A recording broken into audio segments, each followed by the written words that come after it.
Good morning, everyone. I'd like to extend my heartfelt welcome to all of you who have gathered here from around the world at Hokkaido University in Sapporo for this 2026 Summer Symposium. My name is Akihiro Iwashita, but before introducing myself, bit small correction. You have the bios on the papers, but the bio is a bit old.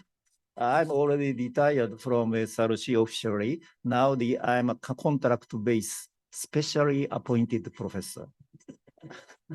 And also, I more work in Nagasaki University Global Risk Research Center. Today's symposium, the Eurasia as a Global Risk is a product name, organized by two institutions, Eurasia as a Slavic-Eurasian Research Center, SRC, also Global Risk as kind of research center for global risk, CGR, Nagasaki University. But with the variable support of Hokkaido University Public Policy School, hopes the Professor Naomi Chi here leads this institution. And not only the three, we have various the project-based sessions. Session 2-3 in Professor Hattori Michitaka and Sengoku Manabu's leads the contents, the Central Eastern European studies, and also the economy and the security issues. Tomorrow, the session 4 is based on Nagasaki's the nuclear four hazards issues.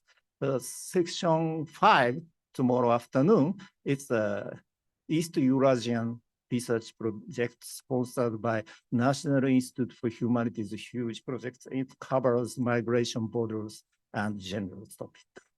Finally, session 6, it's a kind of JSPS Kaken project of Professor Chida Tetsuro, leads in international rivers basin comparison beyond continents. So this is a variation today, tomorrow. By the way, Hokkaido really represents the northern frontier of borders and also the place for industrial, the industrialization in Japan modern period. Probably you get kind of flyers for our museum next to our center. Now we have the exhibition of the darkness or lightness of modernization period of Hokkaido. If you have time, breaking the time, I would like you to enjoy the exhibition in the museum. So, light and shadow. In Nagasaki also stands southern borderlands, bearing the memory of nuclear devastation, but also a gateway for Europe and Asia. So this kind of combination between two places symbolize the crisis currently facing Eurasia and the world today, because we locals have to tackle against the kind of crisis. So anything light and shadow both will endure. What we are facing today is not just the geopolitical risk of multiple conflicts in Eurasia. It is a fundamental shaking of the rule of law itself, which has supported world order since the end of Cold War. Vladimir Putin's invasion of Ukraine is the most obvious example of this. But the breaking and ignoring of international law is not limited to Russia alone. We also see the action of Donald Trump, who champions American first, downplays global cooperation and initiated attacks against Iranian people and other places, as well as the stance of Benjamin Netanyahu, who continue to ignore international criticism and humanitarian law in Gaza and other places.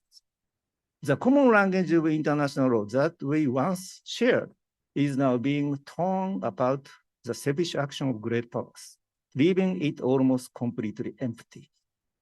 We live in a cold reality where the powerful rewrites or simply ignore the rules.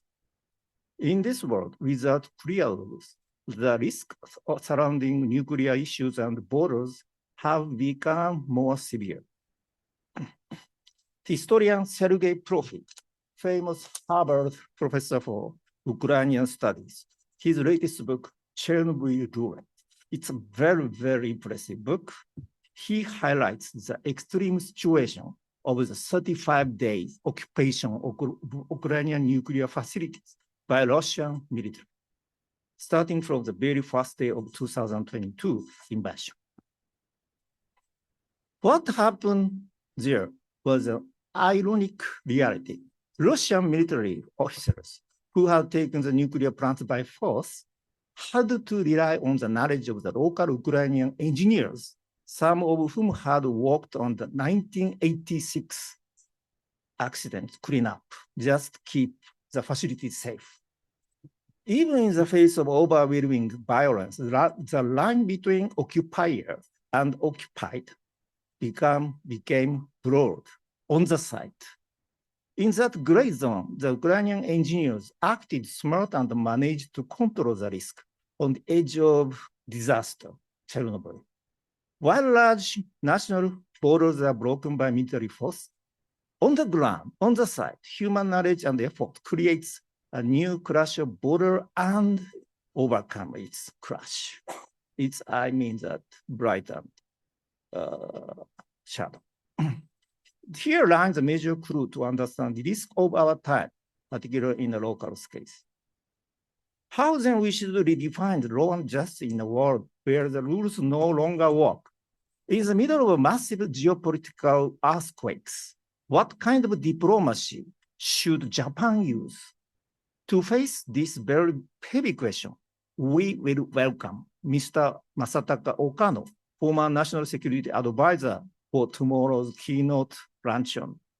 By borrowing his insights, Mr. Okano, who had led the front line of the diplomatic practice during the period of extreme change, we wish to once again question the value of law and justice in the world.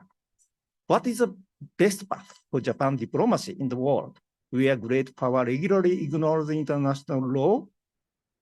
There will be a crucial moment that connects academic research with real-world diplomacy.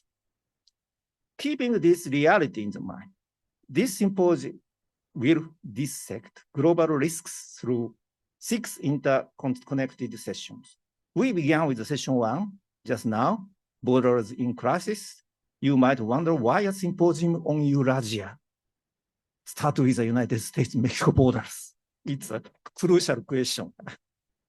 The reason is simple. The endless growth of the border budget and expansion of policing beyond national frontiers are not unique to the United States only. They foreshadow the border crisis that the entire world now faces. The global structure where capital power combine to exclude and manage migrants serves as a powerful analytical lens. It helps us macroscopically understand and compare the migration risk inside Eurasia also. Using this lens, this session shifts to Eurasia to look at the new migration trends and policy changes in the post-Soviet space since the 2022 war, including the realities of Ukrainian refugees and Central Asian labor migrants. Please note that part 2 of this session will be held in person only, with no online streaming and no published paper, according to the technical reason. We will pause the broadcast and resume it for the afternoon. I would like the webinar audience to understand this situation. In the afternoon, we focus on daily survival. Session 2 explores economic security under geopolitical tension. We will look at how Russia pursues financial sovereignty through de-US dollarization and alternative payment system under international sanctions, and how the Middle East crisis and Ukrainian attacks on infrastructure create severe constraints for Russia's oil sector. Following this, session 3 analyze how structural vulnerabilities in areas like housing and caregiving, compounded by recent geopolitical shocks like the war in Ukraine. Transforming social policies and fueling populist anti-gender movements across post-socialist Central and Eastern European countries. Tomorrow, day 2, begin with the session 4, Nuclear Powers Risk in Eurasia. The session connects technical dangers with social realities. We will examine lessons from the Chernobyl and Fukushima accident to improve future disaster management and mental health care. We will also compare radiation risk perception and social stigma in Nagasaki and Semei, Kazakhstan, and discuss how public opinion in China look at wartime use of nuclear weapons. Session 5 examines how great power intervene in private sphere under the guise of national survival.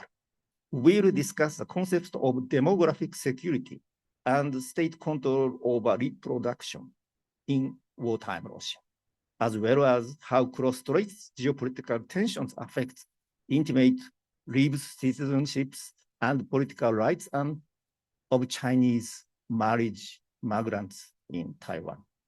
Finally, session 6 tackles governance challenges of fluid borders in international river basin. We will discuss entanglement of diplomacy and technical bargaining over massive dam on the Nile, the scale mismatches of water pollution caused by rare earth mining of Mekong tributaries, and ongoing environment and border issues. RRC, these analysis beyond continentals. Over these 2 days, let us cross the borders of our academic field and the boundaries between practice and research. Let us work together from here in Sapporo to create a compass of knowledge to help us survive the era of confusion. Open for fruitful discussion. I hereby conclude my opening remarks. Before that, one note. Since COVID-19, our symposium have been struggling for the operation. Most of the time, we had kind of hybrid, some presenters on the screen and video. The time lag is very hard. We couldn't invite the American, continental, the European speakers both in the same time because of the time lags. But today, I'm very happy to say all of the presenters, commentators are here. Of course, someone have yet to reach, but we are together here. So please enjoy real in-person discussion during 2 days. Thank you for coming, Sapporo.